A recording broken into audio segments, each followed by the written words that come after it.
कहानी की शुरुआत में ही हम हर्ष नाम के एक स्ट्रीट बाइक रेसर को देखते हैं जो कि एक दिन अपने एक फ्रेंड के साथ ऑटो में ट्रेवल कर रहा था। और इसके बाद एक लड़की हाथ दिखाकर इस ऑटो को रोकने की कोशिश करती है और हर्ष हाथ से ये साइन करने की कोशिश करता है कि ये ऑटो खाली नहीं है। और इसी दौरान इन दोनों की हाथ एक दूसरे के साथ टच होती है और तब हर्ष को कुछ अजीब एहसास होता है और इसके ही वजह से उसके आंखों के सामने कुछ तस्वीरें झलक उठती है। और इस शॉक को रिकवर करने के बाद ही हर्ष उस लड़की को ढूंढने के लिए निकल पड़ता है। लेकिन हम देखते हैं कि वो लड़की तब तक एक जैकेट पहन लेती है जिसकी वजह से हर्ष उसे पहचान नहीं पाता। और हम देखते हैं कि इस लड़की का नाम है इंदु। और हर्ष इधर उधर बहुत ढूंढता है लेकिन उसे वो लड़की नहीं मिलती। और इसके बाद वो इंदु से ही आकर उस लड़की के ड्रेस के बारे में बताकर उसके बारे में पूछने लगता है। और इंदु को लगता है कि हर्ष उसे स्टॉक कर रहा है, इसीलिए वो अपने बारे में कुछ भी नहीं बताती और कहती है कि वो लड़की उसके पड़ोस में रहती है। और ये कहकर वो हर्ष को गुमराह करने की कोशिश करती है। लेकिन इसके बाद ही हर्ष इंदु के साथ उसके घर जाता है और उसके पड़ोस में उस लड़की को ढूंढने की बहुत कोशिश करता है। और इसके बाद ये देखा जाता है कि इंदु हर्ष का फायदा उठाकर उसे बेवकूफ बनाने की कोशिश करती है और उसे बार बार ये कहकर घुमाने लगती है कि वो उसे उस लड़की से मिलवाएगी। लेकिन इसके बाद कुछ लड़के एक दिन इंदु को छेड़ रहे थे और फिर हर्ष उन लड़कों को बहुत मारता है। और ये देखकर इंदु बहुत इम्प्रेस होती है और वो धीरे धीरे हर्ष को पसंद करने लगती है। लेकिन फिर भी वो हर्ष को अपनी असलियत नहीं बताती। दूसरी तरफ हम देखते हैं कि इंदु के पापा प्रताप वर्मा राजस्थान के एक राजघराने के बेटे हैं। लेकिन प्रताप के प्रॉपर्टी पर उनकी छोटी बहन के हस्बैंड कब्जा कर लेते हैं और वो बहुत ही पावरफुल आदमी थे। और प्रताप जब भी किसी लॉयर की मदद से इस प्रॉपर्टी को लेकर केस लड़ने वाले थे तभी सारे लॉयर्स को मार दिया जाता था। और इसके बाद प्रताप अपनी बेटी को लेकर हैदराबाद रहने के लिए आ गए थे। इसके बाद एक दिन प्रताप की बहन के पति और उनका बेटा रघुवीर हैदराबाद प्रताप और इंदु से मिलने के लिए आते हैं जिससे कि वो लोग उन लोगों को हमेशा हमेशा के लिए अपने रास्ते से हटा सके। लेकिन इसके बाद ही रघुवीर जब इंदु को देखता है तो वो उसे बहुत पसंद आ जाती है और इसीलिए वो तय करता है कि वो इंदु और प्रताप को अपने साथ राजस्थान लेकर जाएगा। लेकिन रघुवीर के पिता उसे इस बात के लिए जब रोकते हैं तो रघुवीर अपने ही पिता को मार डालता है। इसके बाद रघुवीर प्रताप और इंदु से मिलने के लिए उनके घर आते हैं और रघुवीर कहता है कि उनके पिता की मौत हो गई है और वो अब अपने पिता की गलतियों का प्रायश्चित करना चाहता है। इसीलिए वो प्रताप और इंदु को अपने साथ राजस्थान वापस लेकर जाना चाहता था और वो प्रताप को कहता है कि वो उनकी सारी प्रॉपर्टी वापस लौटा देगा। और ये बात सुनकर प्रताप बहुत खुश होता है और फिर प्रताप और इंदु राजस्थान वापस जाने की तैयारियां करते हैं। और इसके बाद एक दिन रघुवीर रात को इंदु के कमरे में जाता है और वो जब इंदु को टच करने ही वाला था तभी उसकी आंखों के सामने एक डरावना तस्वीर दिखाई देती है कि कोई उसका गला काट रहा है। और ये देखकर रघुवीर बहुत ही डर जाता है और वो एक अघोरी बाबा से जाकर मिलता है और उनसे पूछता है कि ये सब कुछ क्यों हो रहा है। और वो अघोरी बाबा रघुवीर को सावधान रहने के लिए कहता है और वो कहते हैं कि 400 साल पहले रघुवीर के पिछली जिंदगी में किसी ने उसका गला काट दिया था और जिस योद्धा ने रघुवीर का सर काटा था वो योद्धा और इंदु पिछली जिंदगी में एक दूसरे से प्यार करते थे और रघुवीर इंदु को पाना चाहता था और इसी चीज को लेकर उन लोगों में जंग छिड़ गई थी। और रघुवीर को अपनी पिछली जिंदगी के बारे में सब कुछ पता चल जाता है और रघुवीर को समझ में आता है कि इस जिंदगी में अगर उसने और इंदु ने भी पुनर्जन्म लिया है तो वो योद्धा की भी पुनर्जन्म हुआ है और अब वो उस इंसान को ढूंढने की कोशिश करता है।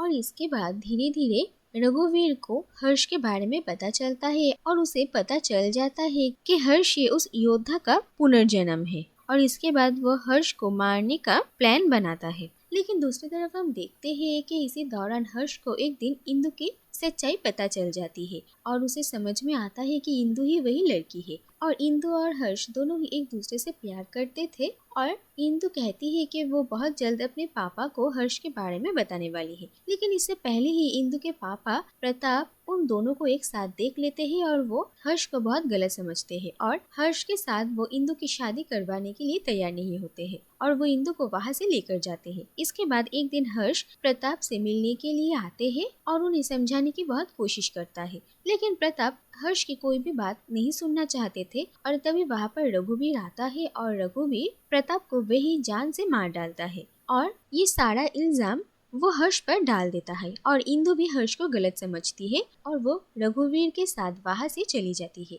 और हर्ष इंदु को रोकने की बहुत कोशिश करता है, यहाँ तक कि वो रघुवीर के हर गुंडे को मार गिराता है, लेकिन फिर भी हर्ष इंदु को जाने से नहीं रोक पाता। और इसी दौरान हर्ष एक खाई में से समुंदर में गिर जाता है और तभी उसे अपनी पिछली जिंदगी की कहानियों के बारे में सब कुछ याद आ जाता है। इसके बाद कहानी 400 साल पहले जाती है, जहाँ पर हम शेर खान नाम के एक सुल्तान को देखते हैं, जो कि राजस्थान के उदयगढ़ राज्य पर हमला करना चाहते थे। लेकिन उन्हें पता चलता है कि उदयगढ़ में काल भैरवा नाम के एक योद्धा है और जब तक वो इस राज्य का रक्षा कर रहे हैं तब तक कोई भी इस राज्य को कोई नुकसान नहीं पहुंचा सकता है। और शेर खान काल भैरव के बारे में इतना सब कुछ सुनकर वो काल भैरव से मिलना चाहता था। दूसरी तरफ हम राजा विक्रम सिंह और उनकी बेटी युवरानी मिथिराविंदा देवी को देखते हैं। और मिथिरा ही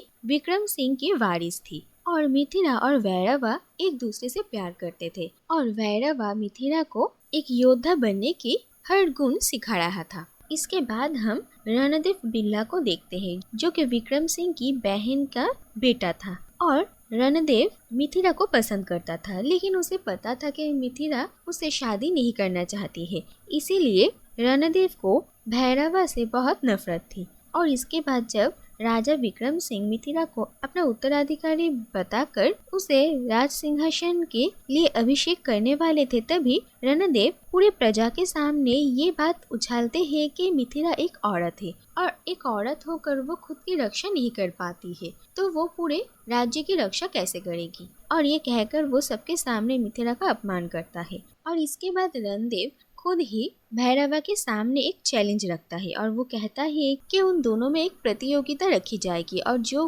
कोई भी इस प्रतियोगिता को जीतेगा उसके साथ ही मिथिरा की शादी होगी और जो हार जाएगा उसे इस राज्य से निकल जाना पड़ेगा। और भैरवा भी इस राज्य और मिथिरा की इज्जत बचाने के लिए इस प्रतियोगिता के लिए तैयार हो जाता है। और इसके बाद रणदेव और भैरवा के बीच प्रतियोगिता शुरू होती है और बहुत मुश्किलों के बाद भैरवा ये प्रतियोगिता जीत जाते हैं और रणदेव को ये राज्य छोड़कर चला जाना पड़ता है।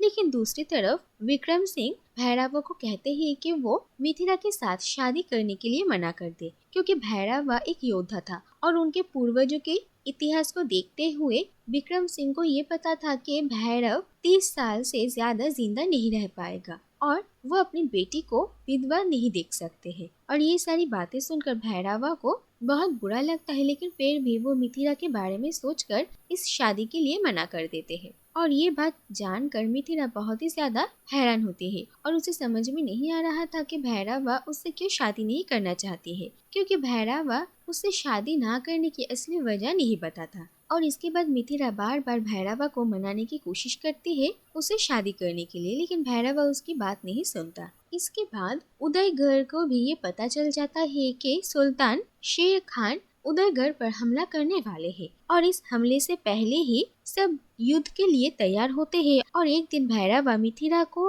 और कुछ सैनिकों के साथ भैरवा कोंडा मंदिर में जाते हैं भगवान शिव के आशीर्वाद लेने के लिए। और इसी जगह पर मिथिरा भैरव को कहती है कि उसे उसके प्यार के बारे में मिथिरा के सामने बताना ही पड़ेगा, लेकिन फिर भी भैरव कुछ नहीं कहता। और इसके बाद मिथिरा बहुत दुखी हो जाती है और मिथिरा अपने ही खून से भैरवा का एक पेंटिंग बनाती है। और इसके बाद ही वहाँ पर एक जख्मी सैनिक आते हैं और उन्हीं से भैरवा को ये पता चल जाता है कि रणदेव ने शेर खान के साथ हाथ मिला लिया है और उन लोगों ने मिलकर उदयगढ़ पर हमला कर दिया है और राजा विक्रम सिंह को मार डाला है। और ये बातें सुनकर भैरवा और मिथिरा सभी हैरान रह जाते हैं। और इसके बाद ही देखा जाता है कि मंदिर में भी हमला हो जाता है और इसके बाद शेर खान के साथ भैरवा की मुलाकात होती है। और शेर खान ने पहले से ही भैरवा के बारे में बहुत कुछ सुना था, इसीलिए वो भैरवा को कहते हैं कि भैरवा उसके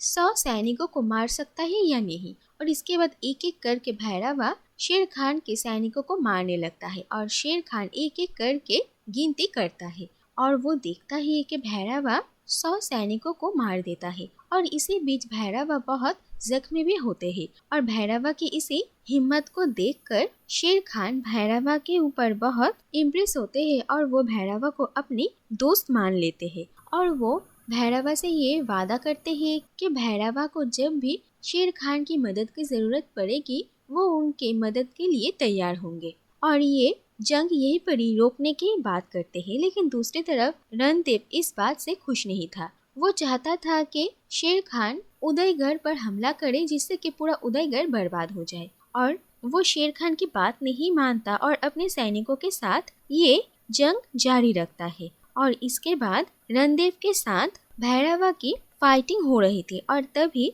रणदेव मिथिला की तरफ एक एरो फेंक कर मारता है जिससे कि वहीं पर ही मिथिला की मौत हो जाती है और मिथिला की ये हालत देखकर भैरवा रणदेव का सर धड़ से अलग कर देता है और इसके बाद मिथिला भैरवा से बोलती है कि मरने से पहले कम से कम वो भैरवा के मुंह से उसके प्यार के बारे में सुनना चाहती है और भैरवा मिथिला को अपने प्यार के बारे में बताएगा। इससे पहले ही मिथिला ऊंचाइयों से नीचे गिर जाती है और भैरवा भी मिथिला को पकड़ने के लिए छलांग लगाता है और इसी तरह से उन दोनों की मौत हो जाती है। और इसके बाद शेर खान भैरवा के कवच की अंतिम संस्कार करके भैरवा को सम्मान देते हैं। इसके बाद कहानी प्रेजेंट में आती है और हम देखते हैं कि हर्ष को एक मछुआरे ने बचा लिया था और इस मछुआरे का नाम था सोलोमन और हम देखते हैं कि सोलोमन कोई और नहीं बल्कि शेर खान के ही पुनर्जन्म है। और इसके बाद देखा जाता है कि धीरे धीरे हर्ष ठीक होने लगता है और हर्ष के मुंह से सारी बातें सुनकर सोलोमन को भी अपनी पिछली जिंदगी के बारे में सब कुछ याद आ जाता है और वो हर्ष को कहता है कि 400 साल पहले उसने हर्ष से ये वादा किया था कि उसे अगर कोई भी प्रॉब्लम होगा तो वो उसकी मदद करने के लिए तैयार है। और अब सोलोमन हर्ष की हर तरीके से मदद करने के लिए तैयार होते हैं और फिर हर्ष वहाँ से उदयगढ़ पहुँचता है और वहाँ पर वो रघुवीर और उसी अघोरी बाबा को बात करते हुए सुन लेता है कि दरअसल इंदु को अगर एक दिन के अंदर अपनी पिछली जिंदगी के बारे में कुछ याद ना आए तो उसे कभी भी अपनी पिछली जिंदगी के बारे में कुछ भी याद नहीं आएगा और वो हमेशा हमेशा के लिए रघुवीर की हो जाएगी। और ये बात सुनकर हर्ष बहुत परेशानी में आ जाता है और वो छुप कर इंदु से जाकर मिलता है और उसे सारी बातें समझाने की कोशिश करता है। लेकिन इंदु हर्ष की कोई भी बात सुनना नहीं चाहती थी और इसीलिए हर्ष मजबूरी में इंदु को बेहोश करके सोलोमन की मदद से उसे यहाँ से किडनैप करके लेकर जाता है। और रघुवीर को जब इसके बारे में पता चलता है तो वो हर्ष और इंदु का पीछा करता है। इसके बाद हम देखते हैं कि हर्ष इंदु को भैरवा कोंडा के उसी मंदिर में लेकर आता है और जहाँ पर वो इंदु को हर बात याद दिलाने की कोशिश करता है और इसके बाद ही वहाँ पर इंदु पिछली जिंदगी में अपनी बनाई हुई उसी पेंटिंग को देखती है और उसे टच करते ही इंदु को सब कुछ याद आ जाता है। और इसके बाद रघुवीर भी वहाँ पर अपने गुंडों के साथ पहुँचता है और वो इंदु को उसके साथ चलने के लिए कहता है। लेकिन इंदु को सारी बातें याद आ गई थी इसीलिए वो अब